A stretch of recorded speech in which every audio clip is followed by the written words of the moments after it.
ओम श्री विष्णवे नमः। आप सभी का मेरे YouTube चैनल पर हार्दिक स्वागत है।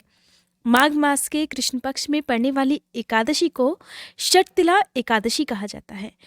इस एकादशी का नाम षटतिला पड़ने के पीछे ये भी कारण है कि इस दिन तिलों का 6 प्रकार से प्रयोग किया जाता है। तिल के 6 प्रकार के प्रयोग इस प्रकार है। नहाने के पानी में तिल मिलाकर स्नान करना, जल में तिल डालकर सूर्य देवता को अर्घ्य देना, भगवान श्रीहरि की पूजा में तिलों का भोग लगाना और इस दिन तिलों का दान करने के साथ साथ अपने माथे पर तिल का तिलक भी लगाना चाहिए। इसके साथ ही तिल से हवन भी करना चाहिए। षटतिला एकादशी के दिन जो भी भक्त भगवान श्रीहरि की विधि विधान से पूजा करता है और उपवास रखता है, साथ ही तिलों का अपनी सामर्थ्य के अनुसार प्रयोग करता है, कहते हैं उनके जन्म जन्मांतर के पापों का नाश हो जाता है, उनके पितर भी प्रसन्न होते हैं और उनके घर में सदा सुख समृद्धि का वास बना रहता है। आइए पहले जान लेते हैं माघ मास के कृष्ण पक्ष की एकादशी का व्रत कब रखना है, कब खोलना है, पूजा का शुभ मुहूर्त क्या रहने वाला है, एकादशी की तिथि कब से कब तक रहेगी, द्वादशी तिथि कब से कब तक रहने वाली है और द्वादशी तिथि के दिन व्रत पारण करने का शुभ मुहूर्त क्या रहने वाला है। साल 2022 में 28 जनवरी शुक्रवार के दिन षटतिला एकादशी है और इसी दिन व्रत भी रखा जाएगा।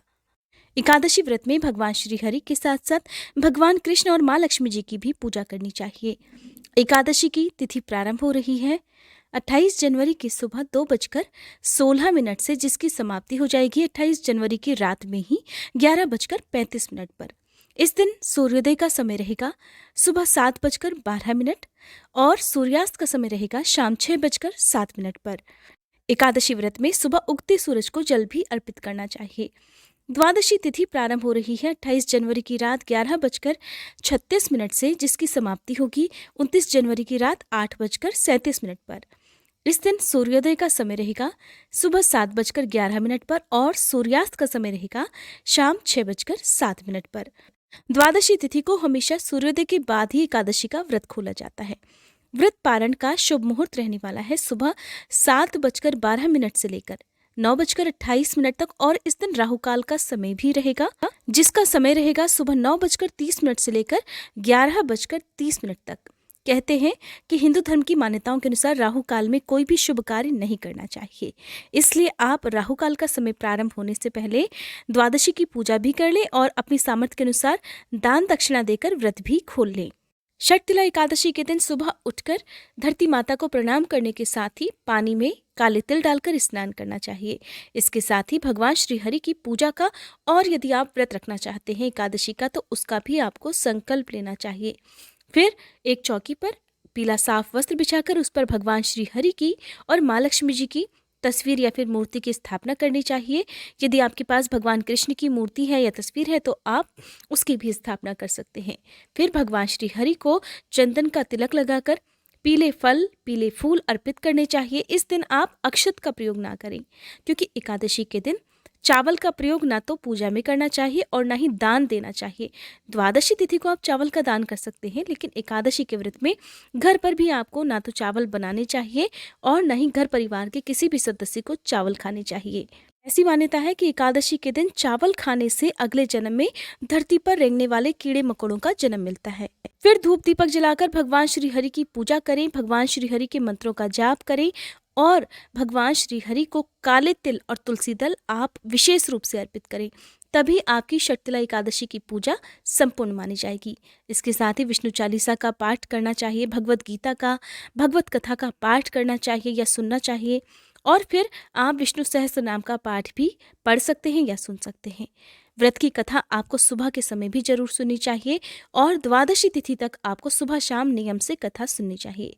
फिर आरती करने के साथ भगवान से क्षमा याचना करनी चाहिए, ताकि पूजा में आपसे जाने अनजाने में कोई गलती हुई हो तो उसके लिए आपको भगवान श्री हरि क्षमा कर सके। भगवान श्री हरि की जब भी आप पूजा करते हैं तो माँ लक्ष्मी जी की पूजा भी अवश्य करनी चाहिए।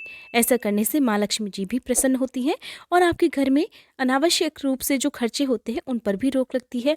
माँ लक्ष्मी जी का वास भी आपके घर में हो जाता है। यदि आप व्रत रखना चाहते हैं तो आप दिन भर भगवान का ध्यान करते हुए व्रत रख सकते हैं। इस व्रत को आप 2 तरह से रख सकते हैं, एक तो फलाहार ग्रहण करके या फिर निराहार रहकर। इस व्रत में आप दिन के समय पानी और चाय वगैरह ले सकते हैं, लेकिन शाम को सूर्यास्त के बाद यदि आप फलाहार ग्रहण ही करना चाहते हैं तो पूजा करने के बाद आप शुद्ध सात्विक फलाहार ग्रहण कर सकते हैं। एकादशी के दिन आप गाय, कुत्ते और कौवों के लिए कुछ ना कुछ भोजन जरूर निकालें और अगले दिन यानी कि द्वादशी तिथि को सुबह स्नान करने के साथ ही एक बार फिर से विधिवत वैसे ही पूजा करें जैसे कि आपने एकादशी व्रत के दिन सुबह के समय की होती है। भगवान श्री हरि को पीले फल, पीले फूल अर्पित करने के साथ ही आप चाहें तो पंचामृत का, पंजीरी का भोग लगा सकते हैं और फिर आप आज के दिन भी उन्हें तिल का भोग जरूर लगाएं। आप तिल से बने लड्डू या मिठाई का भोग लगा सकते हैं। अगर आप सेंधा नमक से बने भोजन का भी भोग लगाना चाहते हैं तो उसमें भी आप काले तिल डालकर ही भगवान को अर्पित करें। शर्तिला एकादशी व्रत का पारण हमेशा तिल ग्रहण करके ही करना चाहिए। तो आप व्रत खोलते समय सबसे पहले थोड़े से तिल और पानी के साथ आप अपना व्रत खोलें और उसके बाद आप चाहें तो शुद्ध सात्विक भोजन ग्रहण कर सकते हैं। द्वादशी तिथि को हमेशा दान देने के बाद ही खुद व्रत खोलना चाहिए।